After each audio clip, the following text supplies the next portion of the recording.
a internet se tornou uma ferramenta perigosa para quem publica ou consome conteúdo sem o devido cuidado com a verdade das informações. E é o que a gente tem acompanhado, né, nesses dias. Pessoas que se apropriam de informações sérias para divulgar falsas notícias e causar medo. Mas agora a gente precisa bater na seguinte tecla: quem divulga ou espalha notícia falsa está cometendo um crime ou um ato infracional, no caso dos adolescentes. Para todos, né, seja adulto ou adolescente, tem punição.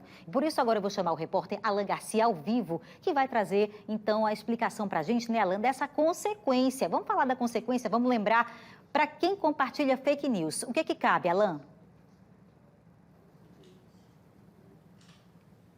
Oi, Beatriz. Boa noite mais uma vez para você, para todo mundo que está aqui com a gente.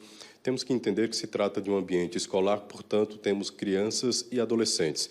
E em muitos desses casos que nós estamos vendo, às vezes, na maioria das vezes, fake news, tudo não passa só para causar aquele tumulto. Por trás daquelas mensagens, ali na internet, ou até mesmo mensagens que são deixadas na escola, são feitas por adolescentes. Mas e aí? Qual será a penalidade, qual a punição que a justiça enxerga, né, para que aquele adolescente pague pela mensagem mentirosa que está fazendo e até pelo pânico que está causando e a ameaça também. Por isso, nós convidamos o advogado criminalista Alexandre Teixeira para fazer a gente entender o que diz a justiça. Então, Alexandre, boa noite para o senhor.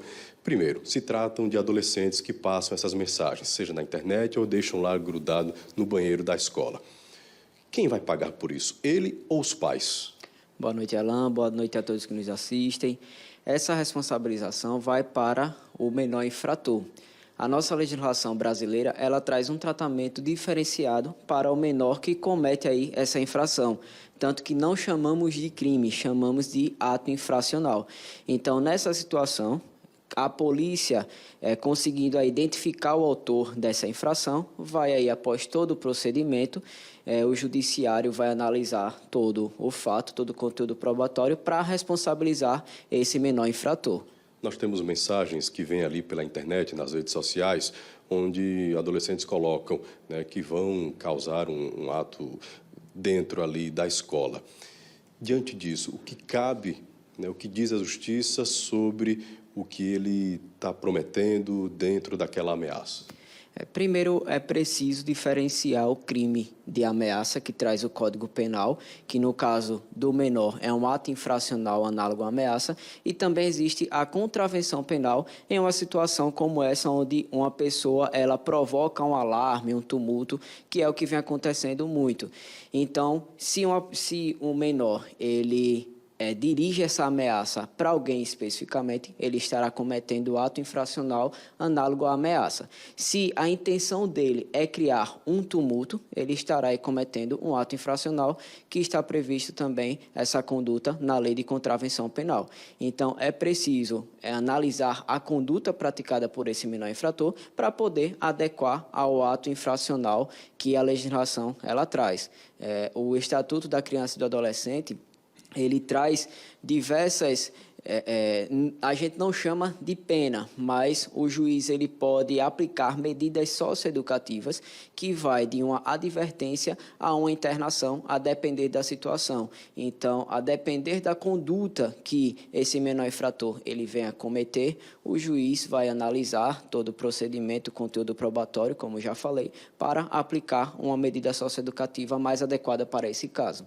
Então, Alexandre, como a gente está falando de adolescentes, estão ali no momento de serem educados, tanto pela escola quanto pelos pais, o que a gente poderia também chamar a atenção para os pais, para a família, né, para ficarem mais atentos aos filhos, ao comportamento, se perceber que o filho realmente fez isso, que orientação vamos dar para esses adolescentes para que isso não volte a acontecer e para que ele entenda que sim, o que ele está fazendo é um ato infracional?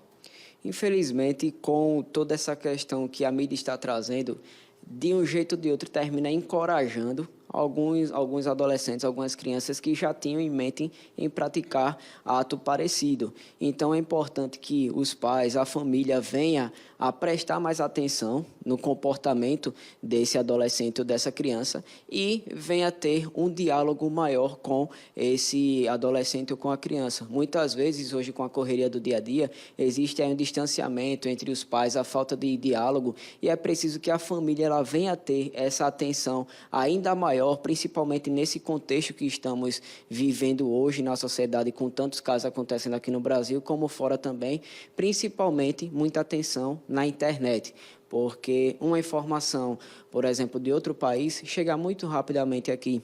Então, termina que encoraja, infelizmente, algumas crianças, alguns adolescentes a cometerem esse ato infracional. Então, é importante que, além de a família prestar atenção no comportamento, verificar se na mochila, por exemplo, o seu filho está levando algo estranho para a escola, porque muitas vezes você não consegue identificar no comportamento, mas quando você vai olhar ali na mochila do seu filho, se ele está levando um instrumento estranho, por exemplo, uma faca, vai lhe chamar a atenção, e é importante que você venha perceber isso para evitar algo maior. Então, apesar de que a conduta praticada pelo menor não venha a ser responsabilidade penal dos pais, os pais têm, no mínimo, uma responsabilidade moral para educar e prestar atenção nos seus filhos para evitar que esse tipo de conduta venha a acontecer.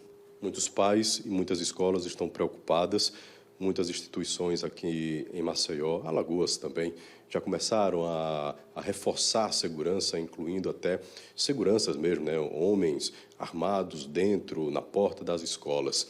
O senhor acha que esse é um caminho que devemos tomar daqui para frente? Esse é um dos meios que previne, na verdade, esse tipo de conduta.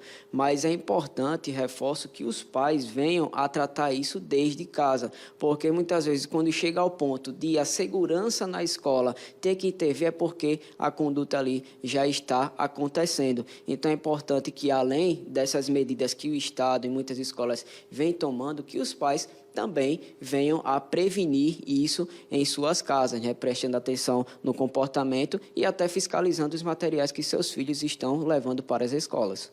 Doutor Alexandre, muito obrigado pelas informações do senhor. E eu reforço, Beatriz, a questão da gente espalhar essas fake news, né, doutor Alexandre? Os vídeos que a gente recebe, as fotos, falando que está acontecendo aquilo numa escola agora, em Maceió, ou seja, lá onde for. Hoje mesmo eu recebi, e claro que eu não repassei para ninguém, porque eu não sabia se aquela informação era verdade, o que estava acontecendo de fato naquele local, naquela escola, naquele momento. Então, assim que você recebe esse vídeo dizendo que está acontecendo algo na escola, é preciso ter muito cuidado e, acima de tudo, responsabilidade para não sair passando por aí como se aquilo fosse verdade. Tem que ter calma, tem que ter cuidado para a gente também não causar esse pânico.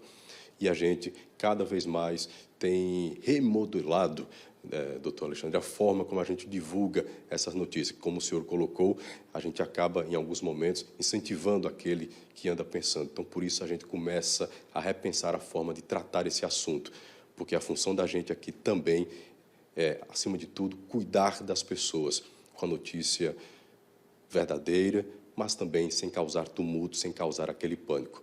Com calma, a gente vai tratando o assunto e tentando melhorar a situação. Beatriz. Alan, muito obrigada pelas suas informações. Agradeço também ao advogado que já entrou aí num ponto bem sensível de toda essa questão, né, que é o cuidado que deve existir em casa, que é o diálogo entre pais e filhos, que é essa orientação em casa, né, a educação familiar, essa proximidade que deve haver. E a gente sabe que hoje em dia há um distanciamento pela forma como a gente vive, né, o dia todo na rua, na lida, e os filhos muitas vezes passam bastante tempo mais sozinhos, à vontade. Então, o Alan trouxe agora a responsabilidade criminal de quem divulga essas informações para causar tumulto. Daqui a pouquinho a gente vai trazer, inclusive, uma psicóloga dando dicas de como é que você pode fazer para ter esse diálogo em casa. Muitos pais não sabem por onde conversar, né, de que forma abordar essa questão tão sensível. Porque, claro, né, Alan, não é a primeira vez que a mãe vai perguntar, olha, você está fazendo algo errado? E o menino ou a menina vai dizer que sim, né? Eles vão negar. Então, até para isso é preciso saber dialogar.